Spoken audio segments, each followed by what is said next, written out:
Everything I'm about to say on this video is absolutely false. Nothing is based in truth. These are fictitious accounts from a fictional character by the name of Damn Fool because he feels like his life has been cursed. Man, I'm on that road and hit another dry patch. You know what I'm saying? And where ain't nothing, ain't no signal or nothing like that. So I said, man, let me go in and get to record, man. You know, it'd be a lot of things sometimes, man, when I'm recording. And being that I'm a little absent-minded, I forget what I want to say or how I want to say it. And there's also some sensitive subjects that I don't want to speak on. You know what I mean? Just because I don't really feel it appropriate time, and I don't really, I just don't see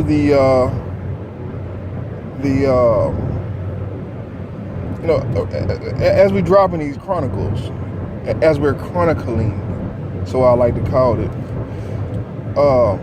it's hard, man, to grasp the concepts, and I'm trying to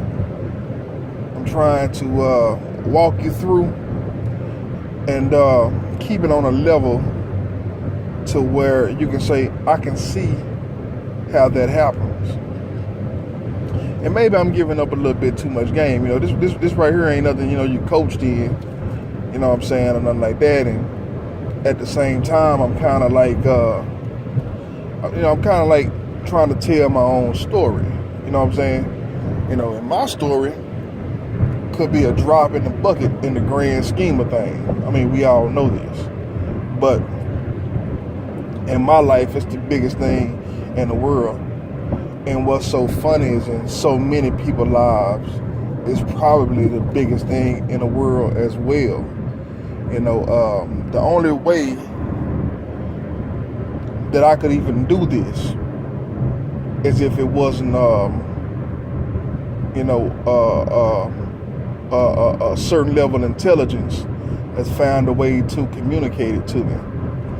And so with this chronicle, I'm going to say, bear with me and walk with me. I know I've mentioned it before, but I'm going to try to put it in a particular context.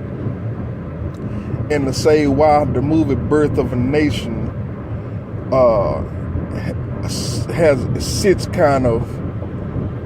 has a ill sitting with me. First of all,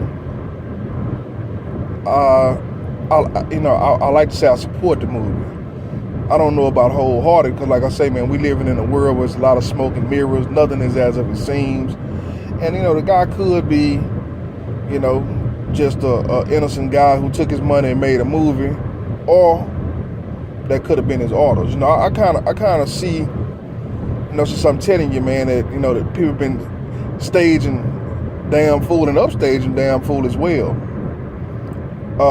It's almost like everybody moved to certain coordinates, you know what I'm saying, and they stick to a particular script, and they only do what they told to do because they've given their lives up. Their lives are unimportant. Their feelings are unimportant. Everything that goes out has a objective. And so with that being said, where do you feel like you fit into that whole grand scheme of things? Well, I'll take you back to a certain point of time. Like it's been stuff that I've been trying to forget. Like I remember when I first started dealing with, mental struggles, and I can remember thinking to myself,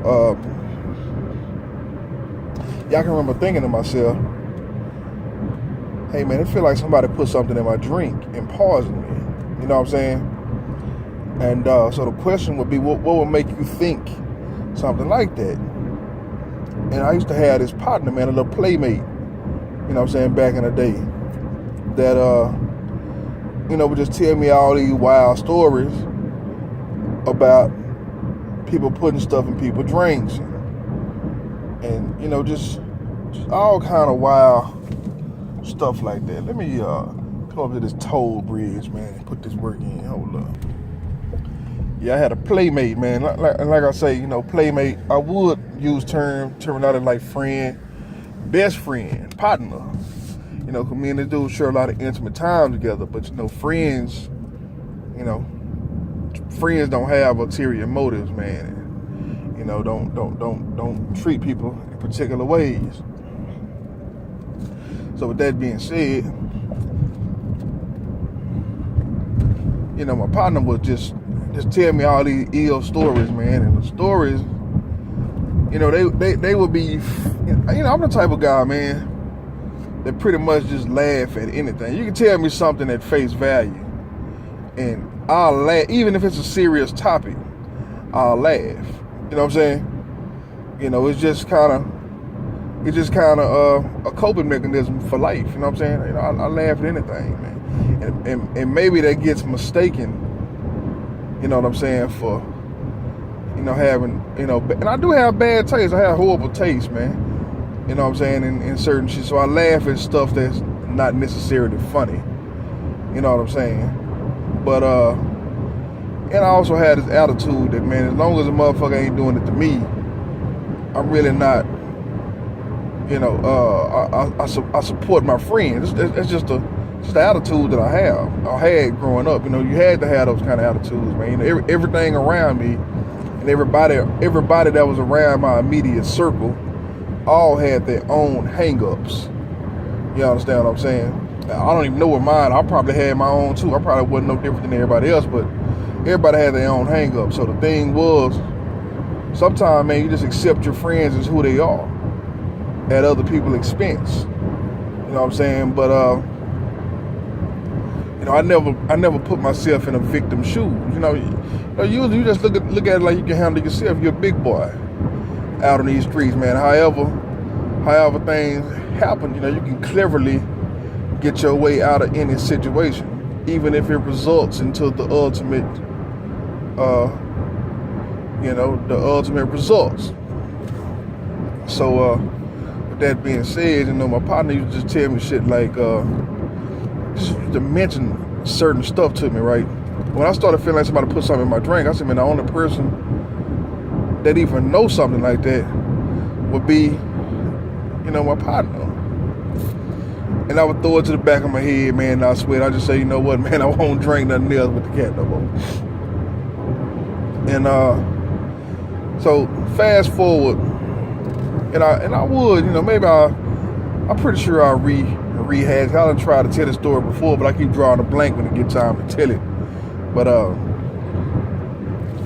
I just fast forward to, the Flint water crisis, right? And my name rhymed with Flint. You know what I'm saying? I'm listening to the Flint water crisis, and I'm like, damn.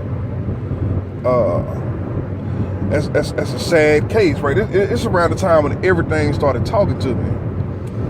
You know what I'm saying? So people were just shoving it, that was a high profile story. But at the same time, the Bill Cosby, and like I say, my partner name rhymed with Bill. You know what I'm saying? The Bill Cosby scandal was popping about him, putting stuff in women's drink and raping them. So, then you get the lead poisoning on one channel or on one story, then you get the Bill Cosby story on another front, right? Then you go to a whole nother channel and, explaining all kind of shit like, hey man,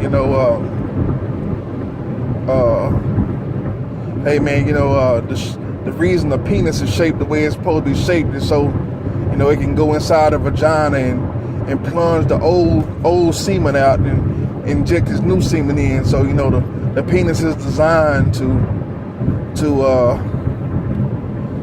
basically, be dominant and all this old kind of shit. You know what I'm saying? So you just listening to everything, man, and you're not really wrapping it all together. Then you'll listen to some more stuff from the Black Power channel. They would say, hey man,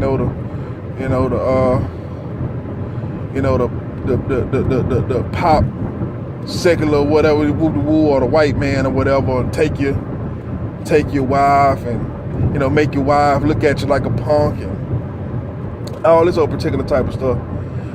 And I wish I could put it in better words. Maybe I should have thought this through a little bit more.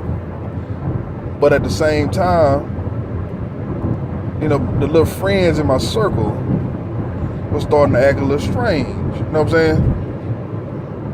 And I don't know if they was all on one accord. You know what I'm saying? But it started feeling like they was all on one accord. You know, everybody had this like this weird, you know, this weird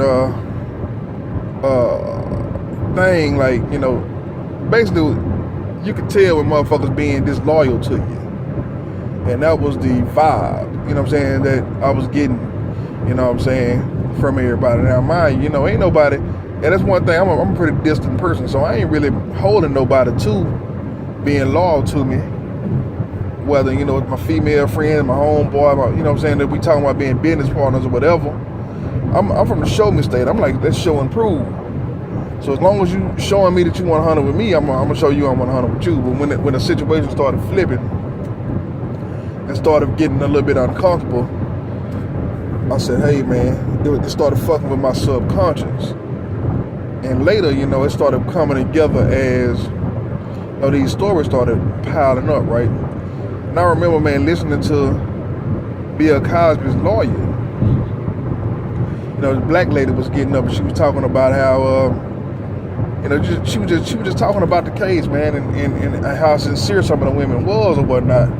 And I said, wow, man, you know, I felt like several years ago somebody could have put something in my drink. And if what I'm telling you is true with the whole purpose of the Chronicle, that's a form of rape. You know what I'm saying? Because I'm being violated without my consent. So no matter how you look at it, you know what I'm saying, or how bad the terms are, you know, how ugly the terms are, that's basically what it is. And I said, hey man, you know, I was one of them kind of people that was on Bill Cosby's side, and I was like, hey man, you can't blame this dude for yada yada whoop de whoop. And why you come out 20 years later and all this shit started happening, and it sprung up some emotion. I was like, wow, you know, hey man, hold on, man, hear the he women out, you know what I'm saying? Because the funny thing about it is, they might not have knew that they got paused. Let's hear what the story is, because in my case, I don't know if it's true or false, but I do know that, you know, it definitely feels like that, and I'm definitely being conned, you know what I'm saying, by the ethos, you know what I'm saying, to place this stuff on my mind. You know, because like I said, man, I don't think about these people, man. I live a life. I try to protect myself best I can, and you know, if I just feel like you know, me and you don't have the same interests at heart, I can love you from a distance. I still got love for you, man. We still got a lot of history together. So we see each other in the club. It's a chemistry there. You know what I'm saying? You see each other in the street, man. We hang out with each other. It's a chemistry there. You know what I'm saying? And I don't have any proof. You know, another thing about me, man, is if I suspect somebody of doing something, I might feel tight about it. But if I don't have any proof, I can't go in on it. You know what I'm saying? Like allegations that I'm making right now are so strong. You know what I'm saying? So like the only thing, it's just like not something that we can argue about. It's something that somebody gotta, you know what I'm saying, either admit to, or, you know what I'm saying, or just straight up show some type of violence. You know what I'm saying? Or however you may put it. But what I'm just trying to say is no formal way of getting any justice out of this. Hey man, did you put something in my drink, bro? Bitch, I think you put something in my motherfucking drink. When? Shit, nigga, back when we were like 14. You know? So there's a thought of it. It's like an odd predicament. I just say, hey man, if you feel like that, just keep your distance. You know what I'm saying? From your people. You know what I'm saying?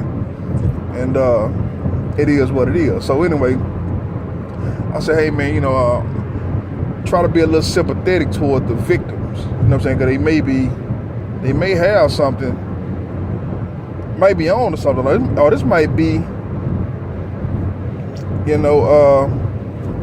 a way of communicating with you through something. So don't be too quick to judge a motherfucker ahead of time. And so now, we get up to speed with the Nat Turner thing, right? And I would always ask you, like, what is the result of all the negative shit that has been happening to me, right? And the whole point of making these chronicles. And then that's when you tell yourself, hey man,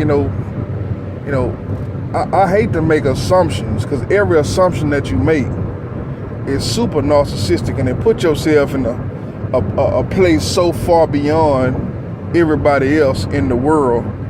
I just say, hey man, this is something that happened to me that probably happened to a whole lot of other people, and it may happen to you. You know what I'm saying? But I do know that at the end of the day, it has to be to either try to test to see how tough you are, or to drive you insane. And if it's to drive you insane and to drive you into a Nat Turner type state, and the person who is getting the benefits of helping propel you into a direction of insanity would be the director of the movie, and you are just a character in the script of another motherfucker's movie. You understand what I'm saying? And so that is a crazy, it's a wild concept to somebody who don't have to sit up and live with this kind of shit and ponder this kind of shit. To me, it's pretty, it's pretty possible. You know what I'm saying? But to you listening to it, you say, hey man, it sounded a little over the top. And I know it sounded a little over the top. But you know what I'm saying? I just tell you I just ask you a question. Would I lie to you? Do you feel like I would lie to you? You understand what I'm saying?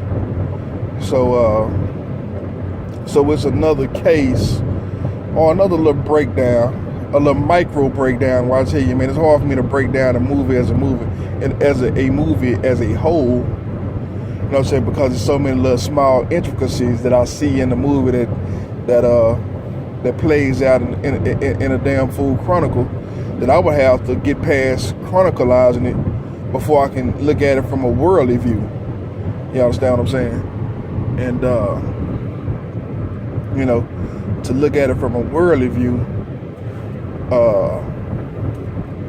to say, man, when I first got into the well, I ain't gonna say it was first got into the Black Power movement. One thing about the Black Power movement, a lot of those people look up to Nat Turner. I listen to the confessions of Nat Turner, and to me, it sounds like a damn Fool Chronicle gone bad. It's basically what it sounds like. You understand what I'm saying? So it sounds like somebody that pretty much got put into the same predicament I got put in, but they responded and they took to it a total different way. You understand what I'm saying? But as a whole, I looked at it like it was African spirituality versus Western culture, meaning that if anybody know anything about the Haitian Revolution, a lot of people credited the success of the Haitian Revolution on voodoo, and being that Nate had Christianity, which has separated the Africans, and they all was not on the same accord, is basically saying, to anybody that's afraid of it, you can contain this nigger problem with the Christianity thing, and every now and then you might get a little insurrection like this. But imagine if all them motherfuckers was on one accord. You know what I'm saying? So it could be quite scary as a whole.